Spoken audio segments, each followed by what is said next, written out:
Now, at this point, LD has been feeding me some Twitter links here in the production chat, and I'm always interested when LD slides me, here's a little piece of footage, and here's this little piece.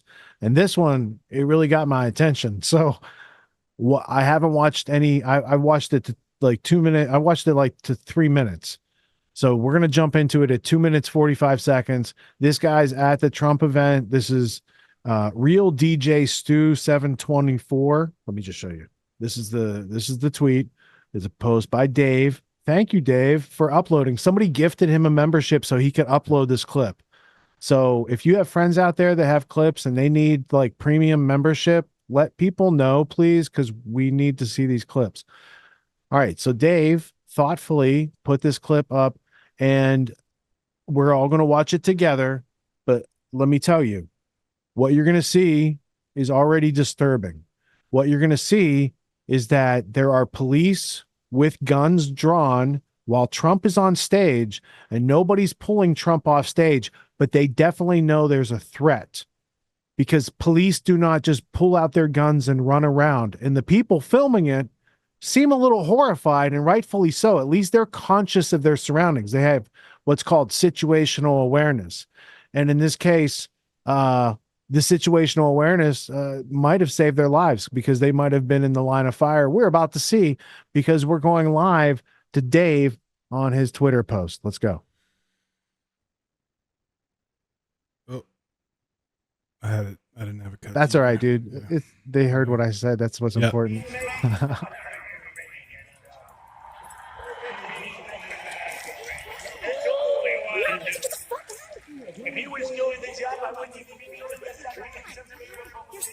Now, if you stop it right there real quick, I had to watch this part several times because what I thought was the tape must be playing backwards because there's a policeman walking backwards and you don't see policemen walking backwards. But what you see when he rewinds it back is you're going to see a Pennsylvania state policeman without his hat, which is also unusual for them not to have their little county mountie hats on, like Smokey the Bear. They're out in the bright sun. They need those hats. So he's like walking backwards and the cars in the parking lot are still pulling forward. That's why I was like, oh, wait. And that's why I rewound to see, like, why is he doing that? That's an unusual activity. And then you see his pistols drawn. There's other people trying to look on the roof. So they've been told they're actively looking on the roofs of these buildings for a shooter that's not their counter sniper team. So let's get back to it. 6:10 p.m. So like a minute before shots fired. Right before. Yeah, he never changes that time stamp, but okay. I mean, but you can tell sure we'll see shots are fired. Right. I'm just pointing that out that I was looking for that to change and it never did. Yeah. But we're gonna hear the shots and people like Mike Adams or Chris Martinson or whoever can line up these. I'm interested to see how this analysis is. I also have a question. How do you put the time on there? Like you put a watermark on the footage that shows, like, I would have to like find where do you do that? Mm-hmm. And it's not accurate, which just reminds me of every piece of FBI footage we've ever gotten about 9/11. Right. So it's just interesting. So we watch this with the skeptical, curious, trying to understand mind, but also I don't know who made this footage. I'm just saying it's of a live event. We can look in this little window and see what's going on. If he was doing the job, I wouldn't even be doing this. There's fucking cops surrounding this whole entire fucking building right now.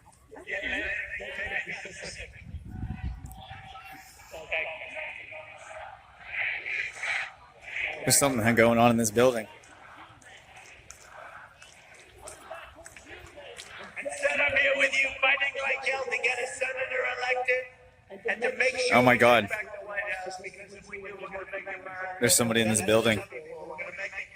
And it's not easy because we have millions and millions of people in our country that shouldn't be here. Dangerous people, criminals. We have criminals. We have drug dealers. We have people that should not be here. And it's much frustrating. In recorded history, we're the best order. In fact, if they could ever put up a chart, I don't know if they could do it. You guys have access to that chart, but I'm not somebody. You don't mind if I go off teleprompter, do you? This is not a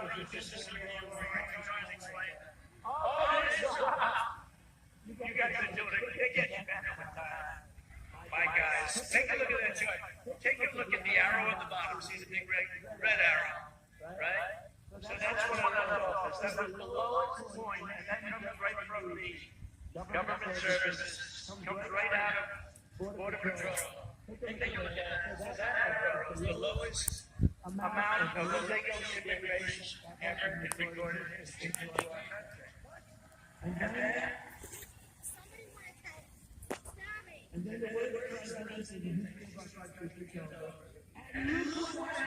Make yourself small, bro. I don't know what's going on.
Snipers that shot the shooter, which were Secret Service, that were positioned not on the rooftop behind Trump or my brother.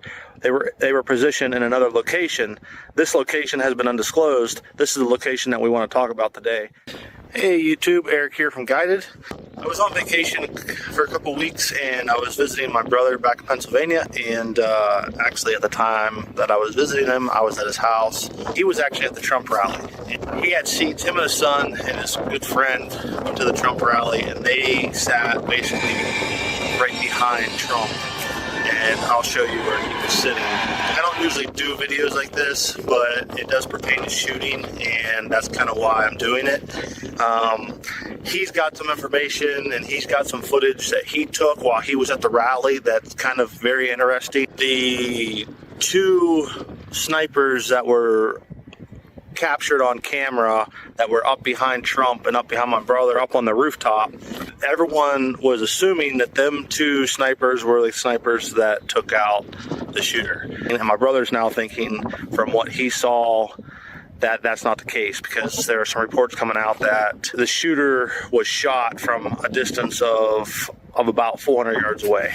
And the snipers that were on the rooftop behind my brother, they were only roughly 150 yards at the most away from where the shooter was engaged. How does this pertain to me? I'm going to try to recreate the shot and see if we can, how hard this shot was. How hard is it to hit a 9-inch by 9-inch target at 400 yards. Hey YouTube, my name is Jerry and I am the brother of Eric from Guided. I live in Western Pennsylvania, and on July 13th, me, my son, and my friend were all at the Trump rally. We had great seats, got to witness the tragic events that unfolded. Also, we were amongst the very first that were there. We witnessed some interesting things as we were waiting to get into the event. We arrived early in hopes to get a good seat at 7:30 a.m. Parking opened at 8. Once we parked, we made our way across the field and got into line. We were amongst some of the first that entered the rally, probably the first 50 or so that actually entered. As we waited there in line, we got to watch Secret Service move about the event. At one point early in the morning, as we were waiting, we watched what looked like a bread truck drive around with what looked like, I thought, was military men inside. They did have rifles, and it appeared that they were in camo. It could have been an olive drab, that color, but I thought it was military camo. Shortly after the truck disappeared behind some buildings, we noticed that there was some movement in these wooden bleachers not too far from where we were waiting in line.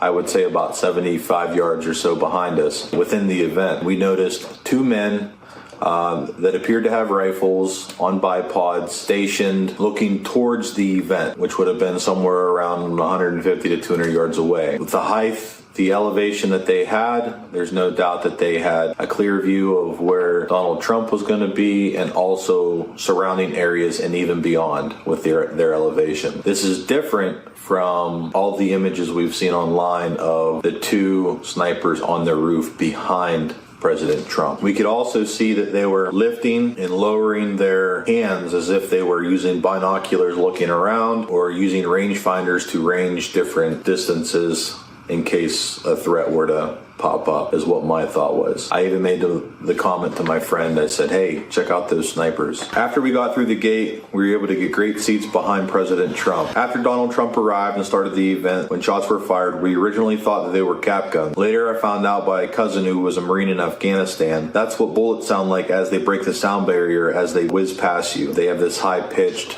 low-caliber sound. About the third shot, I think everybody realized what it was. The news is not confirmed that the two counter snipers behind Trump were the ones who took out the assassin. In fact, Dan Bongino posted the other day that a source told him the counter sniper that took the assassin out made a very difficult shot at about 400 yards away. Also got some details. This is insane when I think about this. Apparently, the CS team, a lot of misinformation out there, the counter sniper team that took out the shooter was a Secret Service team. The shot, ladies and gentlemen, was one of the most difficult shots that any CS team has taken in a long time.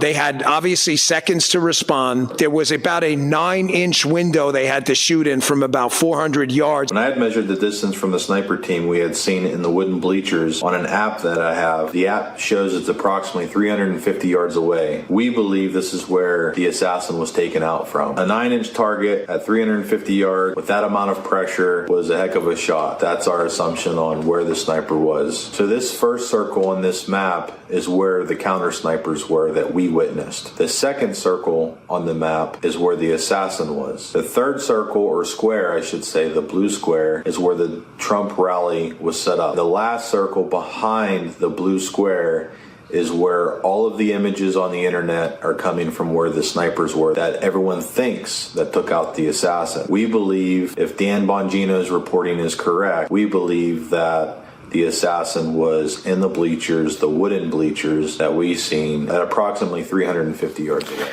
All right, so I have everything set up here. I'm going to turn you around and show you what this looks like here. So what I got is, this is crude, but that watermelon is, that Bongino guy said he had a roughly 9 inches by 9 inches. A 9-inch by 9-inch window to hit. I have a makeshift roof here, roughly. I'm assuming the pitch on the roof of that building that the shooter was on looked like about a 212 pitch. It wasn't very steep, so I ended up building. I had some scraps laying around, so I just put this together real quick. This roof is roughly a 212 pitch. This watermelon represents the shooter looking over the roof at the Trump rally. At the podium. This is where he would have shot from, and yeah, so Bongino said that the Secret Service snipers that actually took out the shooter was in a location roughly 400 yards away. What my brother saw, and when he was at the rally, was he saw two snipers set up in some wooden bleachers. It was actually to the left of the stands. So my brother was directly behind Trump, behind the podium, and it would have been to his left. The snipers would have shot kind of over the crowd. They would have shot over the crowd. They were higher elevation, but they would have shot over the crowd in order to hit the shooter. I just put those hay bales. There's nothing back here. There's nothing out here. Nothing. I just put those hay bales there just as a temporary backstop, because this is just a hay pasture. So that watermelon represents the shooter's head looking over the peak of the roof, looking at the podium. I am going to get back up on the hill here, get everything set up, and see if we can hit this target at 358 yards. And I'm going to do it with a standard hunting rifle, the hunting rifle that I carry with for my hunters. All right, guys, so what I got is I have a Tikka T3 with a Huskamaw scope, and it's got a custom turret on it, and that custom turret allows me to dial in the range for the bullet that I'm shooting, which is Hornady 162 grain ELDX. So this is 7mm Remington Magnum, and we are going to see if I can shoot and hit that target down there on top of that roof, 9-inch by 9-inch target. Basically, I'm going to see if I can engage this target just like the snipers did on the shooter and see how hard it would be, how many shots it takes me to hit that target at this distance. So I'm going to get you guys in a spotting scope here and we will get shooting.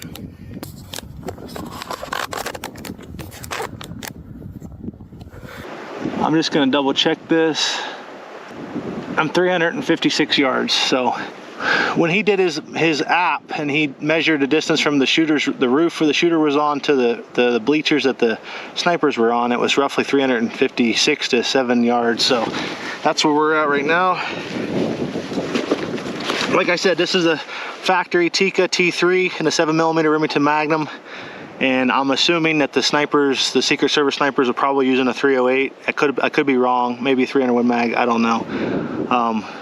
But the police snipers that were on the roof looked like they had, they definitely had Night 4 scopes on their rifle, and it was probably at least a 308, if not a bigger Magnum, if not a Magnum caliber, so bigger than a 308. So anyway, I'm gonna shoot here and see how we do. So these snipers, they had literally seconds to react from, unless they physically saw him and had time to set up, they would have not had time to, they would have had time to just to see him, get on and shoot. And I think they shot 2 shots. I think that's what the report said, but I'm gonna shoot one here and see if I can hit it, and hopefully I can, so.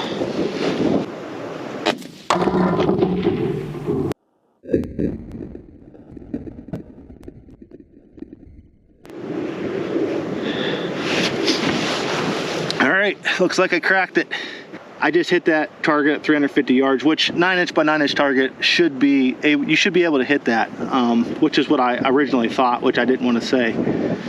But yeah, let's go down and take a look at what happened to it. We all saw the recent footage of the shooter on the roof, and yeah, let's go take a look. All right, so like I said, for any of you guys who are new to my channel or just watching this for the first time, I am a hunting guide here in Northeast Wyoming, and really the only reason why I'm making this video is to see, well, one, my brother was at the rally, he was sitting behind Trump. 2, you know, I was watching it I was at his house, I was on vacation at his house watching him at the rally when all this went down. And you want to talk about scary stuff, man. I mean, to know, just to see it happen to anybody, but to know that your family member's there and that they could have been easily one of the victims that got shot. Unfortunately, you know, one of them died. 2 other guys, I think, were hit, but they didn't end up dying, which is great for them. But to watch this on TV and on live television, to see this all unfold, it was history. I mean, we watched history. We watched an assassination attempt on a former president that's running for presidency again, and that's crazy. That's crazy to watch. That's crazy. We are living in crazy times for someone to think that they should take the life of someone that they don't agree with. I mean, that's your differences should never be a reason.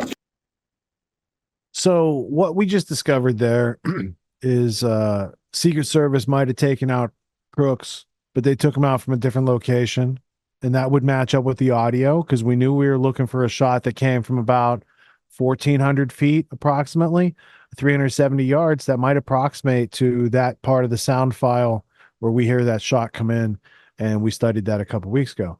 But the other part that just came up is, did you guys see what happened to that watermelon? Yeah. Yeah. Bam. Blasted. I'm aware that heads are not watermelons, but I've also watched the ballistic dummies with the skulls and everything, and they have a similar result. And I notice it doesn't match the crime scene at all. The crime scene looks like he got shot in the chest and bled out, and it just dripped down the building. There's not a big cone of brain matter as is usual when they take these types of shots. Definitely. Yeah. It means to be seen. Yeah, but plus he was talking about like at that distance you needed, well, he was speculating about the caliber that those snipers, counter snipers would have used, and he was mentioning all like large rounds, if not a magnum round, and so they probably could have been even larger rounds than what he was working with. Yeah, you get hit with one of those Lapua rounds. Yeah, and there's not much left to study. Everyone's doing some kind of self-help these days, and you can find a million self-help courses out there. Most other courses out there are hosting lectures. They're hosting videos, they're maybe even doing Q&As, and these are great starting points to encourage learning. But at Autonomy, we believe that hands-on practice is the best way to really lock in what we're learning. There's no better way to gain confidence and mastery than through action. After each lecture, we practice the concepts we've learned with other students, giving and receiving feedback in a non-judgmental environment. The result is mastery of concepts like entrepreneurship, ethical sales, and self-reliance in an environment that directly translates to the real world. Plus, you make connections with other like-minded individuals who are learning right alongside you, and you have a lifetime membership in the community. The Autonomy course with Richard Grove equips you with confidence, competence, and courage in a world filled with confusion and noise. You can learn more at getautonomy.info. We'll see you there.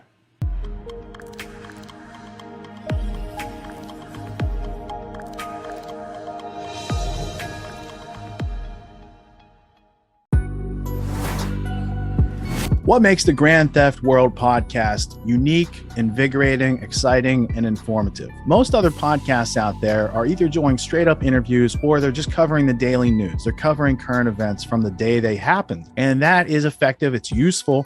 It's a great starting point. And then sometimes these current events change during the week past the first story. So we like to give it a little time. You have to wait till some of the dust settles on these stories in order to give them accurate coverage. And the other thing that's really missing in the media landscape is covering the articles that are coming out every day. That's great. That's necessary. But who's bringing in contextual history so that you can understand what has been going on for decades and decades to lead up to the machinations and actions that we see unfolding today? So what we do here on the podcast is we cover current events. Many of these things are censored, but we wait about a week. As a forensic historian, I focused mainly through my career on the history of globalism and collectivism and things that they call maybe the New World Order. There's a lot of facts to these sort of circumstances, groups, events, activities, working groups that they've had over time. So for Grand Theft World listeners, we not only break down the current events, most of which that are censored during the week, we provide you with contextual history, we give you the source notes, the references, we do deep dives, and this really empowers you with an understanding of context and history so that you can make more informed decisions in your life. There's also a community, a membership where you guys can actually ask questions and we can get into the show and we can share evidence. And there's a town hall weekly for Grand Theft World for those who listen to it and are interested in covering the stories that we don't get to during a 6-hour show. Listening to it an hour a day, you could easily consume the week's news, but you're going to have substance and meaning and context and understanding. And with that, you can make higher quality decisions in your life. So if you're interested in more quality in your life, go to grandtheftworld.com, click podcast at the top, and we'll see you there. Thank you. These allegations are false. This isn't Grand Theft Auto, folks. This isn't a video game. What are the most surprising things that you discovered once you started pulling on that thread? Who he was connected to, what institutions he was influential over, what events he participated in? Come on, man. What are we talking about? Come on, man. No. You don't have to think about it, dude. I got this quote because you said you didn't know much about Klaus Schwab. I made it my job to, as soon as this happened, I'm like, okay, this guy's their front man. Let me learn about the official history of the World Economic Forum. I got their 40-year history. I got every book that Klaus Schwab has written or ghostwritten. I went through those books. This is one of the most interesting passages. Come on, man. Come on.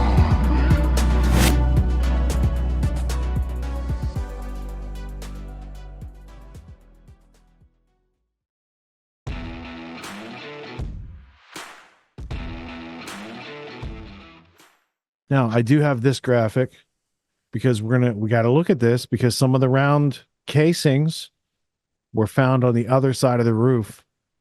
And what are the odds of that? Does he have an unhealthy, overgassed rifle? Maybe the gas block's overcharged. I don't know, but we're gonna have to see. So we do have a couple more clips before we can wrap up the show because I wanted to get these last two pieces of evidence on the record. Did you have something there, LD? Yeah, I'd shared. Here, let me bring it up on my screen. Oh, right. I just wanted to remind us. Yeah, there you go. Cool. I'd passed this on to you Sunday the 14th, but I didn't quite understand until later. But that's the vantage point of this.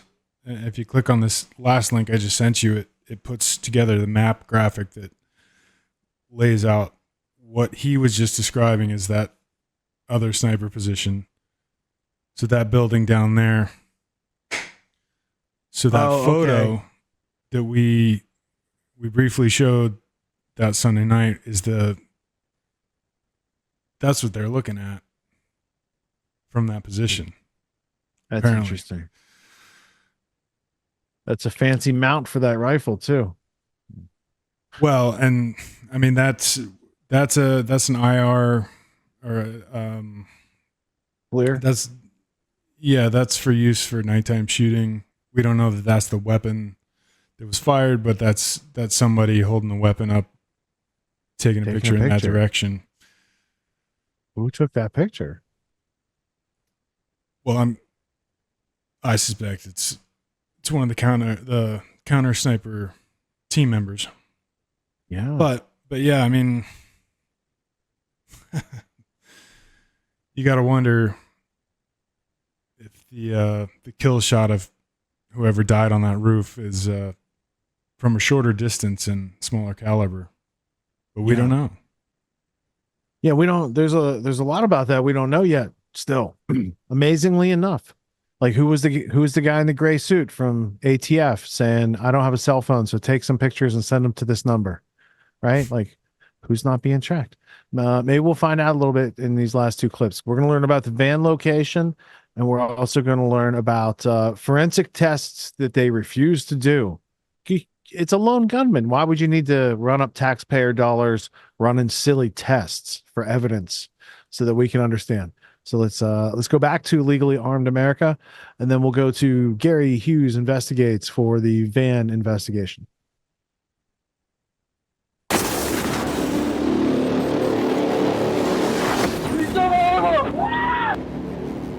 Hey there, friends. Do you feel like we're doing way more work than people who actually get paid to do work to figure out what the heck happened with the Trump assassination attempt?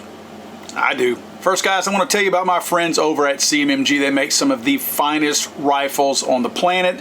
These guys make rifles in tons of different calibers, different Cerakotes, some of the most reliable firearms I've ever had. I've been a fan of theirs for many, many years. If you go to their website, you can use a code that I've heard about, FTATF, and you will get 10% off whatever you purchase. So if you check out my friends CMMG, you will save some money.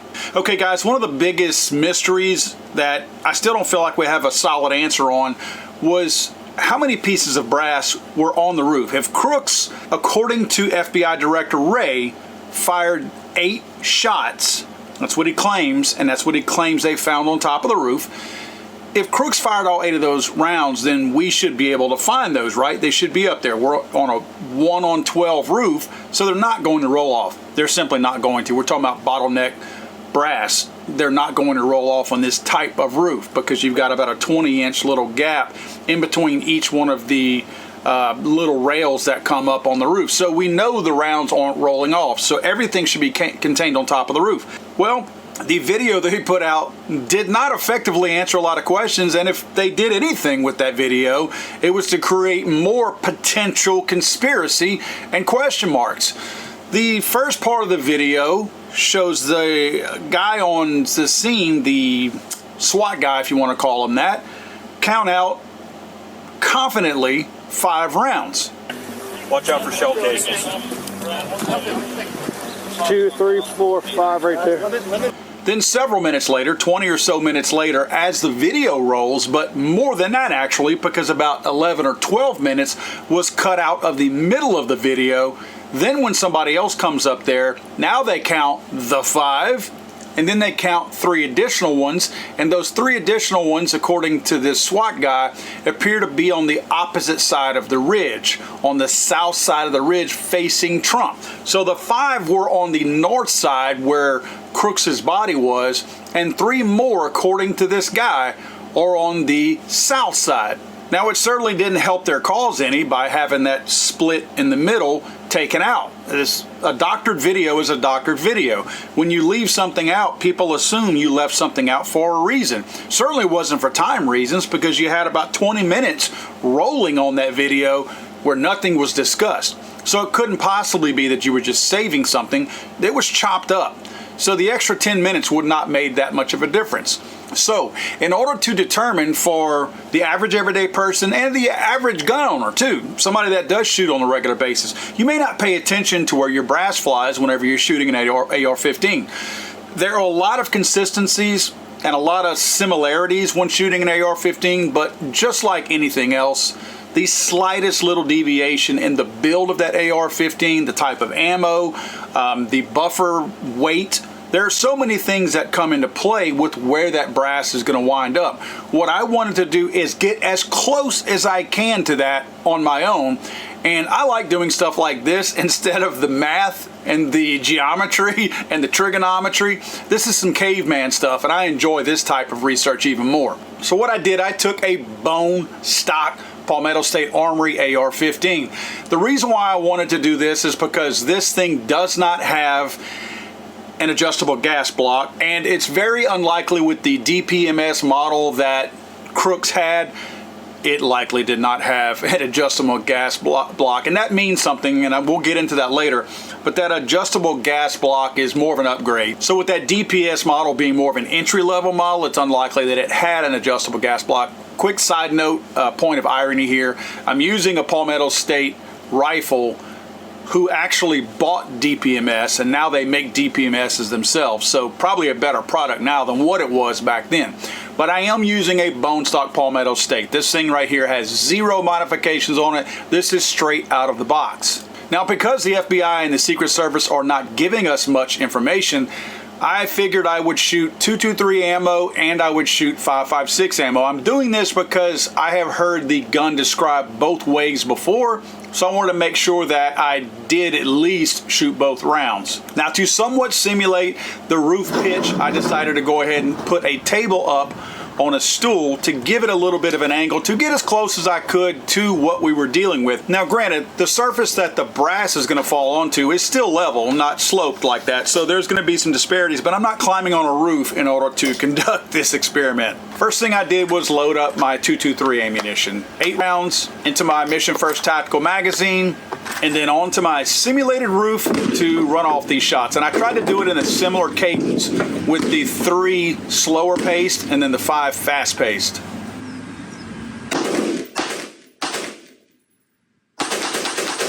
So what I did is I figured that where my ejection port was probably about 12 inches from the edge of the table. So I measured out from that to get where all of my rounds fell. And as you can see, they fell pretty far apart from one another. This is a pretty wide angle that these rounds were coming. So I did this several times with the .223 and then got an average and left the farthest ones out. Then I took an actual round of the .223 and I put it where the spent brass was. I wanted to be able to identify what rounds went where, because now I'm going to shoot the .556, so I wanted to keep something out there, and to not confuse the spent brass, I went ahead and put actual rounds out there. So I loaded up my .556 into my Mission First Tactical magazine, and here we go. Same cadence, slower 3, then faster 5.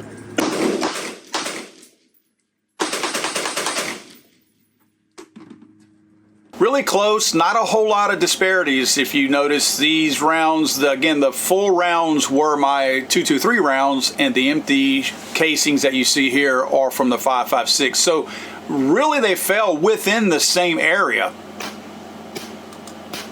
I did this exercise several times, and then I went ahead and did the same thing and put my 5.56 where the spent casings were, so you could see the differences between the types of ammo, the 223 and the 5.56.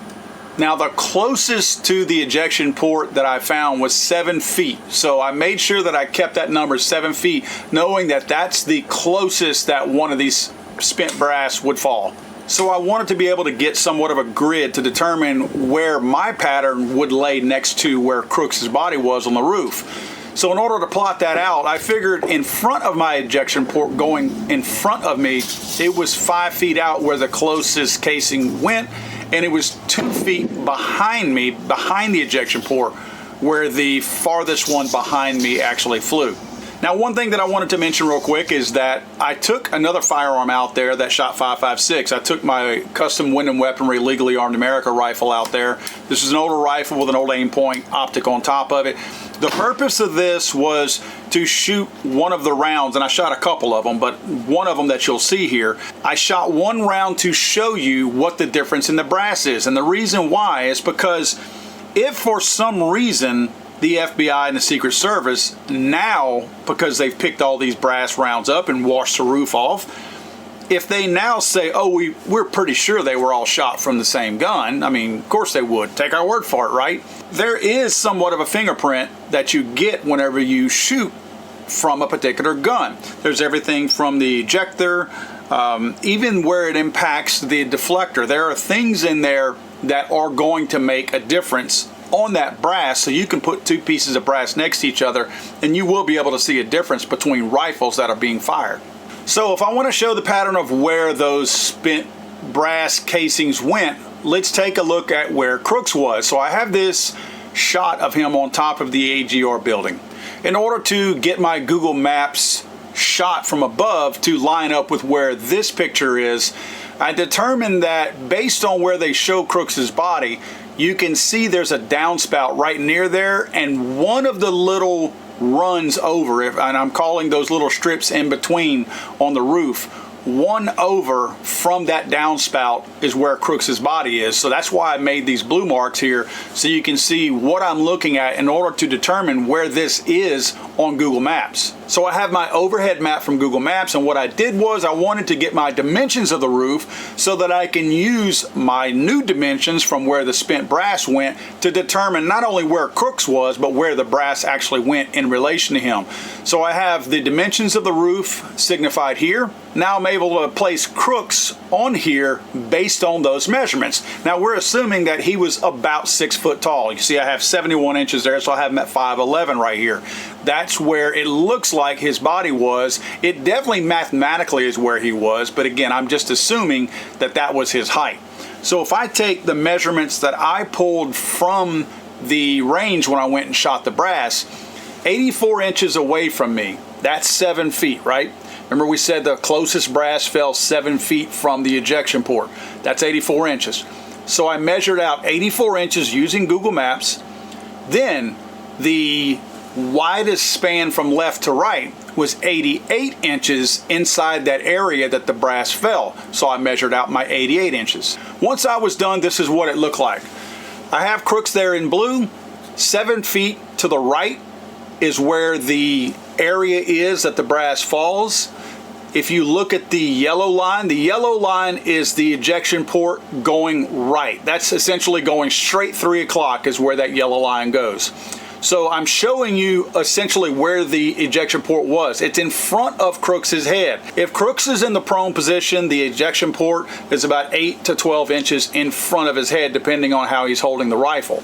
So the red square, that's the area that brass should have fallen based on my experiment. You see I've got 8 foot 3 inches and 7 foot 3 inches going forward. Now these are obviously the terms that were inches. We did have 88 inches and 100 inches, and again that's what they convert to in feet. Now where I have the yellow line, remember there was 5 feet in front of me, in front of the ejection port whenever I went and shot, and 2 feet behind me that the rounds went. That yellow line is separating that. So below the yellow line is going to be 2 feet of distance, and in front of it is 5 feet of distance. Can I point something out real quick to you? Notice that according to my numbers and my measurements, that series of dots that you see going left to right, those are older vents and turbines that were on top of this roof. This roof was redone since this Google map picture was taken. In other words, since these pictures were taken a year or so ago, AGR has redone this roof. That's why the roof looks different on a lot of the pictures that you've seen with crooks on it. So where you see those dots going across, that is the peak of the roof. So it's sloping up to where those dots are going across, and then it slopes back down going towards Trump on the other side of those dots. Note my square. If that's where the brass fell using my rifles, unless Crooks's rifle was overgassed, and we'll get into that in just a second, then his brass should not have gone past that peak onto the south side of that roof. So the three that they came back later and described on the south side of that roof should not have been there unless there was an issue with Crooks's gun, but it did not have, in my opinion, a gas block on it that could be adjusted. So it's unlikely it was overgassed, because usually those stock gas blocks are not going to be overgassed. Just to give you a general idea of how brass should fall, I found this graphic from Springco online. If you notice, most of the brass fell where it should have. You see in the green healthy gas pattern. It looks like this Palmetto State might be slightly healthy but a little unhealthy because it's slightly overgassed, because it was sending the brass more forward from 3 o'clock. It should have been straight out to the side or a little bit back. And as you noticed, more of them went forward into that 2 o'clock to 3 o'clock area. But nothing went 1 o'clock to, or at least nothing went to the 1 o'clock area that far forward.